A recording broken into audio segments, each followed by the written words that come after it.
सूरज को भी तपना चांद को भी जगना होता है, सूरज को भी तपना चांद को भी जगना होता है। संघर्ष तो जीवन में हर एक को ही करना होता है। जी दोस्तों, संघर्ष तो जीवन में हर एक को ही करना होता है। आप लोग के मैथमेटिक यूट्यूब चैनल में आप सभी का तहे दिल से स्वागत है। आज हम लोग पढ़ेंगे क्लास 10 मैथ। आप लोग का अध्याय है त्रिकोणमिति। त्रिकोणमिति का परिचय अध्याय 8 है, 8 अध्याय।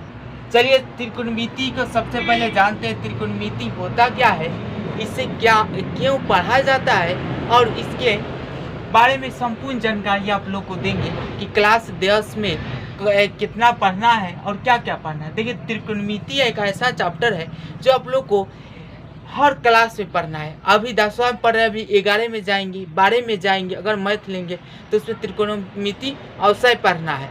देखिए, त्रिकोणमिति एक ऐसा अध्याय है जिसे हर क्लास में पढ़ना होता है। वो बारे में जानते हैं। मान लीजिए कोई बिल्डिंग का ऊंचाई हुआ, कुतुब मीनार का ऊंचाई हुआ, टावर की ऊंचाई हुआ, इसे हम ऊंचाई को निकाल सकते हैं। बड़े से बड़े ऊंचाई को हम देख कर निकाल सकते हैं, यानी बड़े से बड़े ऊंचाई को हम झट से निकाल सकते हैं। इसीलिए त्रिकोणमिति का बड़े बड़े इंजीनियर में भी त्रिकोणमिति के काम आता है। काम समझ रहे हैं ना आप लोग? तो इसको पढ़ना बहुत जरूरी है, त्रिकोणमिति। चलिए स्टार्ट करते हैं वीडियो को।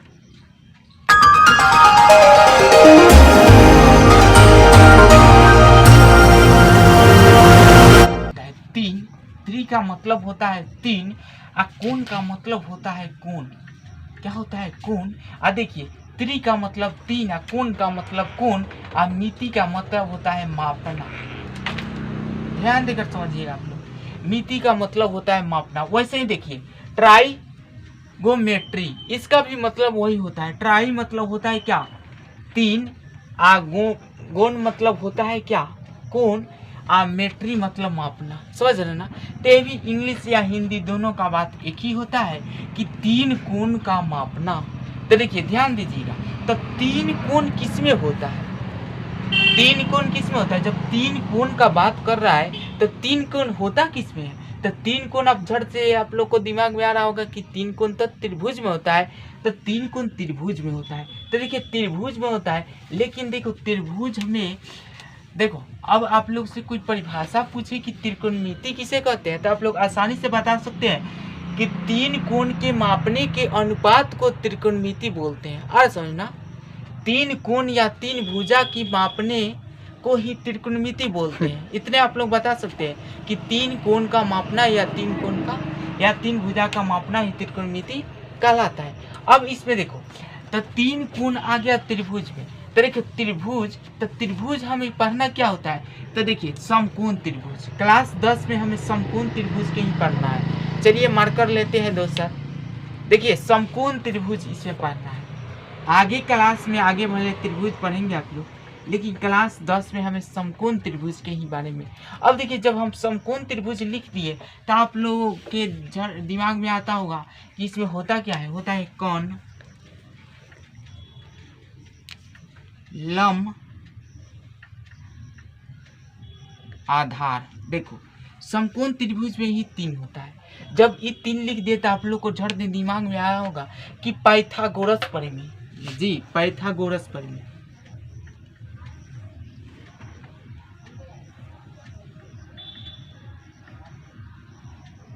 देखिए क्या है, जो आपका त्रिकोणमिति है ना, पाइथागोरस परिमेय पर ही पूरा आधारित है। इसको ये नहीं आएगा तो आप लोग को नहीं आएगा।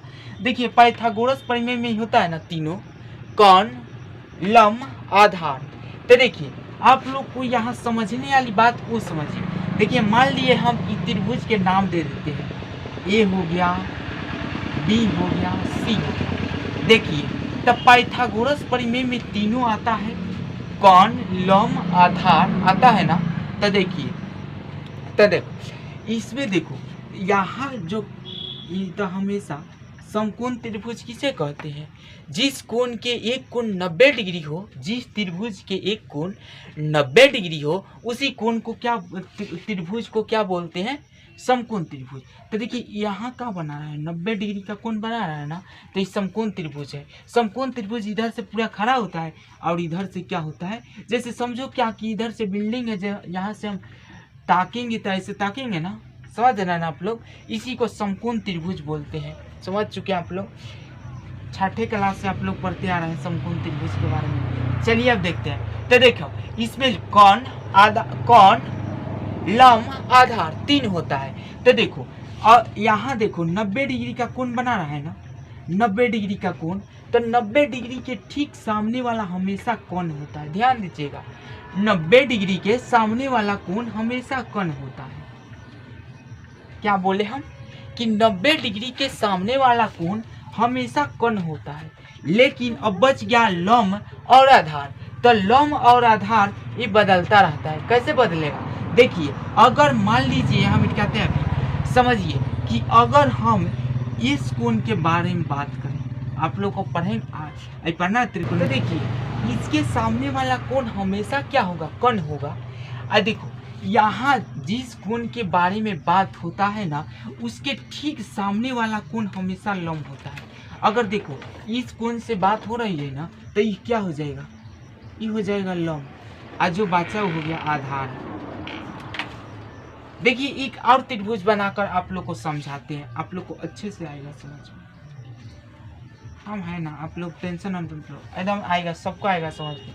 देखिए इसका भी नाम वही देते हैं, ABC। अब देखो अब कोण ये तो हमेशा 90 डिग्री के सामने वाला कोण हमेशा क्या होगा? कोण होगा। ये नहीं बदलता है, हमेशा 90 डिग्री के सामने वाला कोण हमेशा कोण ही होता है। देखिए बदलता है कौन? लंब और आधार बदलता है। तो देखो अगर इस कोण के हम बारे में बात करें ना, मान ली यहाँ कोण के हम बारे में बात करें, तो इसके जस्ट सामने वाला क्या होगा? लंब होगा। क्या होगा? लंब होगा। और जो बच गया क्या हो गया? आधार हो गया। बच गया क्या हो गया? आधार हो गया। इतना आप लोग अच्छे से समझ चुके होंगे कि जिस कोण के बारे में बात होता है उसके जस्ट सामने वाला हमेशा लंब होगा, और 90 डिग्री के सामने वाला हमेशा कोण होता है, हमेशा के लिए कोण होता है। तो चलिए अब देखते हैं क्या हमें जो पढ़ना है हमें त्रिकोणमिति अनुपात। चलिए उसके बारे में समझते हैं कि त्रिकोणमिति अनुपात क्या होता है। देखिए तो होता क्या है, देखिए त्रिकोणमिति अनुपात आप लोग पढ़े होंगे बचपन से ही कि अनुपात का मतलब होता है भाग। मान लीजिए हम दे दिए यहाँ 4:5, तो इसको आप लोग 4/5 कर सकते हैं ना। अनुपात का मतलब क्या होता है? भाग होता है। अनुपात का मतलब हमेशा भाग होता है। देखिए तब देखो क्या होगा। तो हम इसमें देखो लंब आधार कोण, यही 3 है जो पूरा त्रिकोणमिति पर आधारित है। देखो कैसे। अब देखो मान लो हम लंब ले लिए, लंब अनुपात आधार ले लिए, फिर देखो लंब अनुपात कोण ले लिए। देखिए लंब के साथ दोनों ले लिए, लंब अनुपात आधार ले लिए, लंब अनुपात कोण ले लिए। अब चलो अब हम कुछ भी लिख सकते हैं। चलिए आधार अब लेते हैं, तो आधार अनुपात कोण ले लिए। उसके बाद चलिए आधार अनुपात हम क्या ले लेंगे? आधार अनुपात कोण ले लिए, तो आधार अनुपात लंब ले लेते हैं। देखिए अब चलिए अब कोण के बारे रहा, तो चलिए कोण। देखिए तो कोण अनुपात क्या हो गया? देखिए ये दोनों लेंगे, तो एक बार आधार ले लेते हैं, एक बार कोण अनुपात क्या होगा? लंब होगा।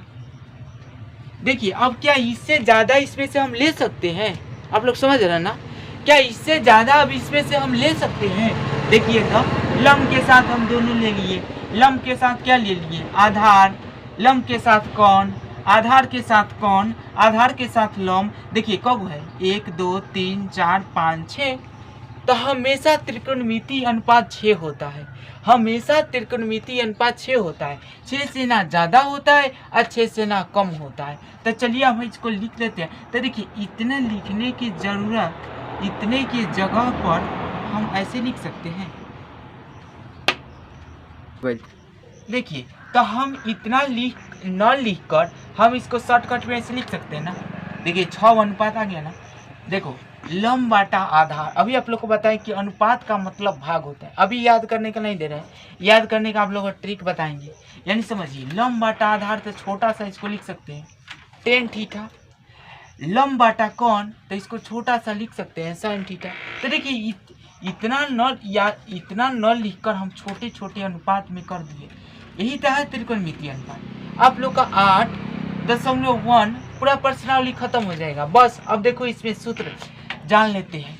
देखिए अब देखो हम लोग, चलिए इक्यावन को हम क्या लिख सकते हैं, क्या लिख सकते हैं ना, आधार को ए लिख सकते हैं, लंब को एल लिख सकते हैं ना। समझ रहे हैं आप लोग। देखो यहाँ देखो जो है ना ये थीटा है। क्या है? थीटा है। इसका नाम क्या है? थीटा। थीटा का मतलब क्या होता है? कोण होता है।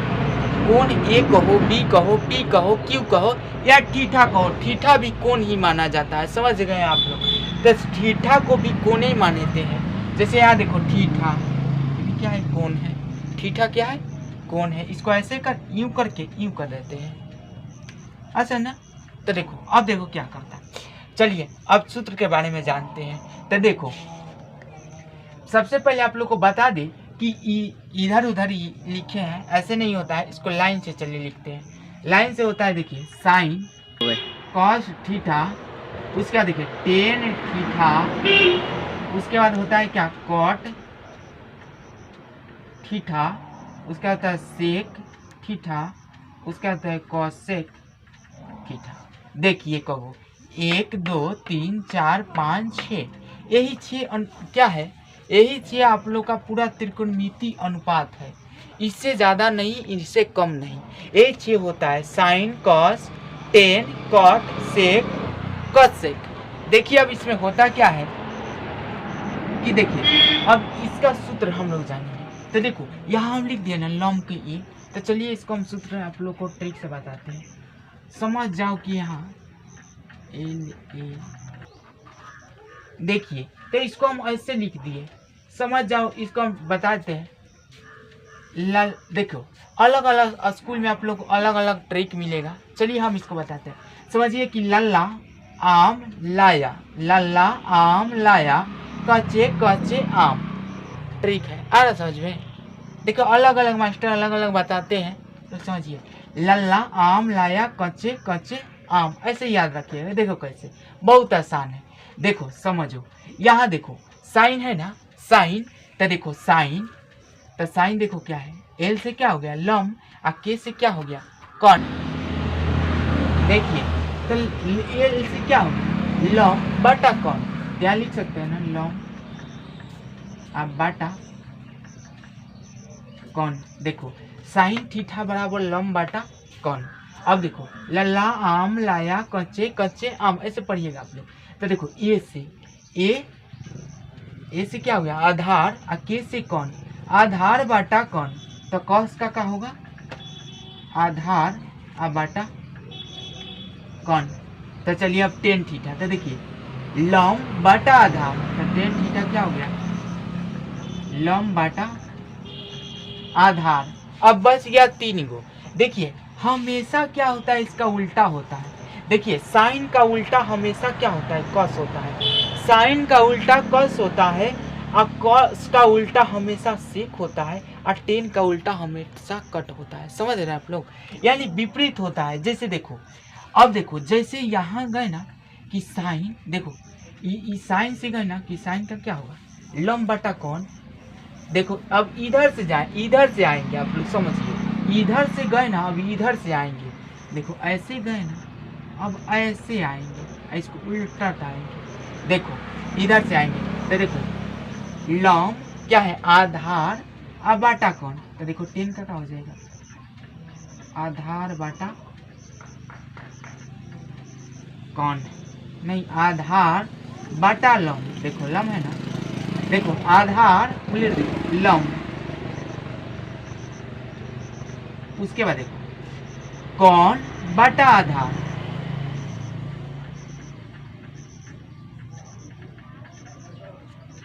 अब देखो ये क्या है? कौन बटा लंब।